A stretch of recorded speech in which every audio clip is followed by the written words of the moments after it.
नमस्कार, स्वागत है आपका। आप देख रहे हैं द न्यूज और मैं रानी गुप्ता आपके साथ। कांग्रेस पार्टी को बड़ा झटका लगा है, या यूं कहें कि मध्य प्रदेश में दोहरा झटका लगा है। दरअसल कांग्रेस के 2 विधायकों ने इस्तीफा दे दिया है। आपको बता दें, सीधे तौर पर कुछ दिनों पहले राहुल गांधी ने यह दावा किया था कि प्रधानमंत्री मोदी जो है वो ज्यादा दिनों तक प्रधानमंत्री पद में नहीं रहने वाले, क्योंकि एनडीए संतोषजनक स्थिति में नहीं है और सरकार कभी भी गिर सकती है। इतना नहीं, उन्होंने ये तक कह दिया था कि बीजेपी और एनडीए के कई सारे सांसद हमारे संपर्क में हैं। लेकिन यहां पर सीन उल्टा ही नजर आ रहा है। यहां पर कांग्रेस पार्टी को बड़ा झटका लग गया और उनके ही 2 विधायकों ने इस्तीफा दे दिया। कहा, राहुल गांधी यह दावा कर रहे थे कि एनडीए की सरकार कभी भी गिर सकती है क्योंकि उनके सांसद हमारे संपर्क में है। लेकिन इससे पहले ही राहुल गांधी को एक और बड़ा झटका लग गया और उनके विधायकों ने इस्तीफा दे दिया। वैसे भी मध्य प्रदेश में कांग्रेस की स्थिति काफी ज्यादा खराब है। बता दें, मध्य प्रदेश में लोकसभा चुनाव में कांग्रेस को करारी शिकस्त झेलनी पड़ी।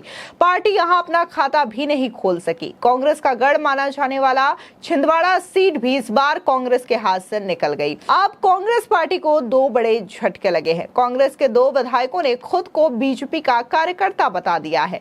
वहीं कांग्रेस ने इस पर दोनों विधायकों को गद्दार करार देते हुए उन्हें भाजपाई बताया है। बता दें, मध्य प्रदेश की विजयपुर विधानसभा सीट से विधायक रामनिवास रावत और बीना विधानसभा सीट से विधायक निर्मला सप्रे ने इस्तीफा देने के संकेत दिए हैं।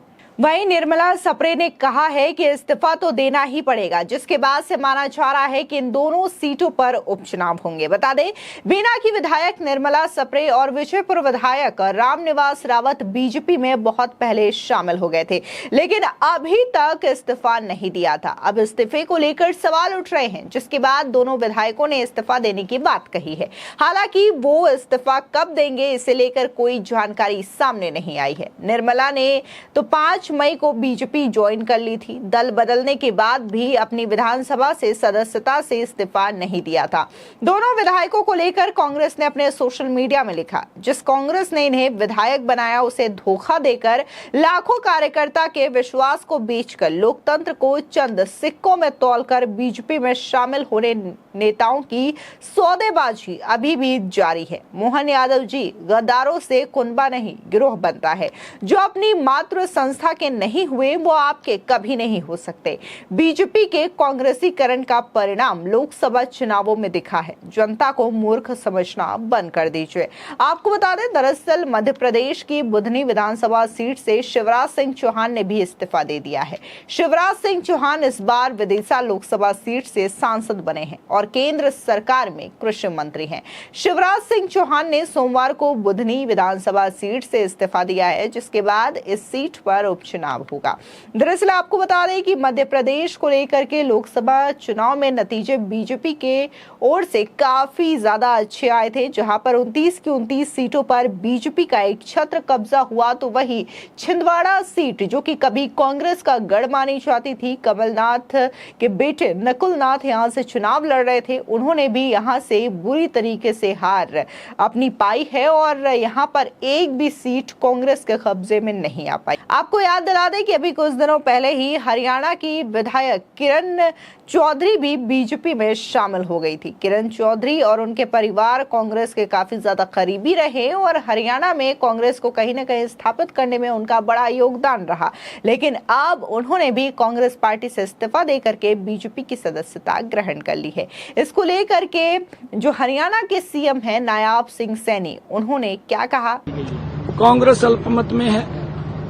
कांग्रेस वो जो गए थे, कम से कम उन्होंने विधायकों की परेड करवानी चाहिए थी।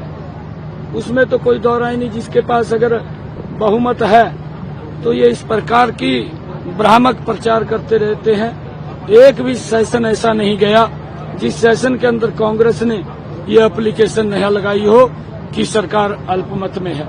लगातार ये लोग अल्पमत का राग अलापते रहते हैं और झूठ का सहारा लेकर के लोगों के अंदर भ्रामक स्थिति पैदा करते हैं। मैं कांग्रेस के लोगों को ये कहना चाहूंगा, हमारी सरकार पूर्ण बहुमत में है, इसी प्रकार का कोई खतरा नहीं है। कांग्रेस के लोग बैठे थे 12 तारीख को, जब हमने फ्लोर ऑफ द हाउस हमने जो विश्वास मत हासिल किया उसमें भूपेंद्र सिंह हुड्डा भी बैठा था, कांग्रेस के और नेता भी बैठे थे। उनके समक्ष फ्लोर ऑफ द हाउस हमारी सरकार ने बहुमत हासिल किया था, परंतु आज भी कोई दिक्कत नहीं है। अगर अल्पमत में कोई है तो कांग्रेस पार्टी है, उसको इस बात को समझना चाहिए। हमारी सरकार मजबूती से हरियाणा प्रदेश के विकास को, गरीब के हित को, किसान की मजबूती के लिए निरंतर काम कर रही है। प्रदेश को विकास की और ऊंचाइयों को पहुंचाने के लिए नरेंद्र मोदी की मजबूती पार्टी को मिलेगी, बहुत मजबूती, क्योंकि ये परिवार ऐसा परिवार है जिसने कांग्रेस को तो मजबूत किया है, परंतु जिसने हरियाणा प्रदेश को भी मजबूत करने का काम किया है। आज वो पूरा परिवार भारतीय जनता पार्टी के साथ आया है। भारतीय जनता पार्टी में हमने किरण चौधरी जी का, श्रुति चौधरी जी का धन्यवाद, स्वागत किया है और उनसे बड़ी मजबूती पार्टी को मिलेगी। और आने वाले समय के अंदर मैं कांग्रेस के लोगों को कहना चाहता हूं कि एक भारतीय जनता पार्टी नरेंद्र मोदी जी के नेतृत्व में तीसरी बार फिर बड़े मैंडेट से सरकार में। वहीं दूसरी ओर मध्य प्रदेश के सीएम मोहन यादव उत्तर प्रदेश के अयोध्या दौरे पर हैं। इस दौरान मोहन यादव ने कहा कि अयोध्या में रामलला का दर्शन भगवान की कृपा से होता है। आगे उन्होंने कहा कि 7 पवित्र नगरी में से एक अयोध्या है। ऐसी धरती पर आकर ऐसा लगता है कि कई जन्मों के पुण्य से अयोध्या आने का सौभाग्य प्राप्त हुआ। मेरी अपनी ओर से भगवान के चरणों में प्रणाम करता हूँ, उनकी कृपा हम सब पर बनी रहे। सुनिए मोहन यादव का ये बयान। हमें भगवान राम के दर्शन का अवसर ये भगवान की कृपा से होता है। माता सरयू के किनारे इस पवित्र नगरी अयोध्या, मथुरा, माया, काशी, कांचीवंतिका, पुरी, द्वारावती, सप्तैते मोक्षदायिका, 7 पवित्रतम नगरियों में से एक अयोध्या। ऐसी धरती पर आकर के ऐसे लगता कई जन्मों के पुण्य से मौका आता है। मेरी अपनी ओर से भगवान के चरणों में प्रणाम और मैं उनसे कामना करता हूं कि उनका आशीष हम सब पे बना रहे। मध्य प्रदेश वासियों पे, देशवासियों पे भगवान तो सब पे कृपा करते ही है।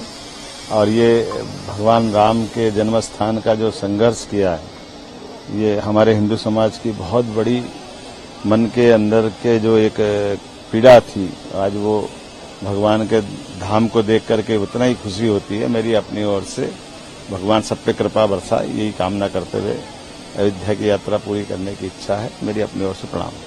आपको याद दिला दे, दरअसल एक विदेशी मीडिया चैनल में राहुल गांधी ने इंटरव्यू दिया था जिसमें उन्होंने लोकसभा चुनाव और इसके परिणामों को लेकर के विस्तार से चर्चा की थी। और इसी दौरान उन्होंने कहा था कि ज्यादा दिनों तक एनडीए की सरकार टिकने वाली नहीं है, क्योंकि प्रधानमंत्री मोदी जो है वो दूसरों दलों पर निर्भर है, डिपेंडेंट है। ऐसे में लगातार एनडीए में असंतोषजनक स्थिति बनी हुई है, जिसकी वजह से यह सरकार कभी भी गिर सकती है। और हमारे संपर्क में कई सारे एनडीए के सांसद हैं, बीजेपी के सांसद हैं, जो कि हमारे संपर्क में बने हुए हैं और कभी भी दल बदल सकते हैं। लेकिन ऐसे में जो राहुल गांधी की ओर से बयान दिया जाता है, लेकिन दूसरी ओर देखने को मिलता है कि हरियाणा से जो किरण चौधरी हैं वो बीजेपी की सदस्यता ग्रहण कर लेती हैं। वहीं दूसरी ओर अब मध्य प्रदेश में खबर सामने आती है कि कैसे मध्य प्रदेश से 2 विधायक कांग्रेस पार्टी से इस्तीफा दे देते हैं। कहीं ना कहीं कांग्रेस पार्टी धीरे धीरे और भी कहीं कमजोर होती हुई नजर आ रही है। फिलहाल इस पूरे मामले को लेकर के आपकी क्या राय है, हमारे कमेंट सेक्शन में जरूर बताएं। धन्यवाद।